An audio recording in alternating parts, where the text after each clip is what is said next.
અને હવે વાત કરીશું જૂનાગઢની તો જૂનાગઢના માળિયાહાટીના ખાતે નવરાત્રી પર્વ નિમિત્તે હવન આયોજન કરાયું। દર વર્ષની પરંપરા મુજબ આ વર્ષે પણ હવનનું આયોજન કરવામાં આવ્યું છે। ચામુંડા માતાજી મંદિર ખાતે ભક્તિભાવથી હવન યોજાયો। મોમાઈ માતાજી મંદિર ખાતે પણ ભાઈઓ બહેનોની હાજરીમાં હવન યોજાયો હતો। નાગબાઈ માતાજી મંદિર ખાતે શાસ્ત્રોગત વિધિ મુજબ હવન કરવામાં આવ્યો છે। આ ત્રણેય મંદિરો ખાતે મોટી સંખ્યામાં ભક્તોએ ઉપસ્થિતિ નોંધાવી। ધર્મપ્રેમી ભાઈઓ બહેનો હવનના બીડામાં હાજર રહ્યા હતા। હવન પૂર્ણ થયા બાદ શાસ્ત્રોગત વિધિ મુજબ પૂર્ણાહુતિ કરવામાં આવી છે।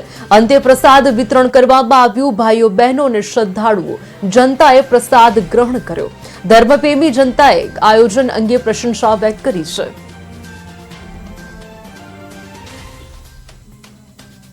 અમારા વર્ષોથી પરંપરા હાલી આવે છે।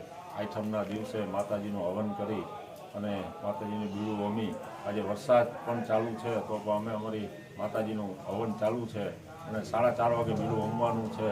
તો બધા ધર્મપ્રેમી ભાઈઓને નમ્ર વિનંતી કે માતાજીનું બીડું 4:30 વાગે હોમવાનું છે, તો બધા અમારા માતાજીના મંદિરે આવી અને લાભ લે।